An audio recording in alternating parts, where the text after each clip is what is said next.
Sanibonani, mkhulu wasemakhosini Ndaba ngofakazi. Uke wezwa ngezinto ukuthi Shopify store. It's an online store. Mine, it's a general online store of which idayisa some clothes, especially for women and men and the kids. Izona ngubo okwazi ukuyithola engane zakwethu. Please go and support umkhulu wasemakhosini. Nokunye ngane zakwethu. You sell a variety of products kahle kahle that you can get inside, but for now uzoyithola nje kakhulu osekufakiwe okwabantu besimame and some bags ngokuhlukana kwawo, some glasses nokunye. That's where you can order safe and sound through your bank. Udilivele.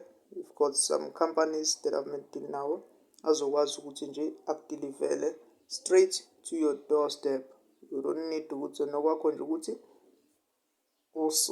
order lakho, if mhlasimbe ufuna amabili noma amathathu, and pay the price exactly and write everything inside your delivery postal address or la ufuna ukuposelela khona, uhambe kulilande lapho i-order lakho.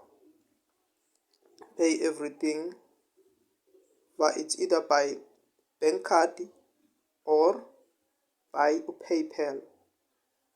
Those are the two options, and now we do take international cards, Mastercard nokunye ngane zakwethu. So if ufuna inamba umkhulu wasemakhosini izotholakala laphana kuwebsite yakwa Shopify http://mkhulumakhosi .myshopify.com. Izokufaka nje straight phakathi kwilinki noma esitolo sikamkhulu wasemakhosini, nawe uzibonele u-order izingane zakwethu. Please support, siyacela i-support kwi-South Africa yonkana. Thokozani-ke ndawuwe. Amen.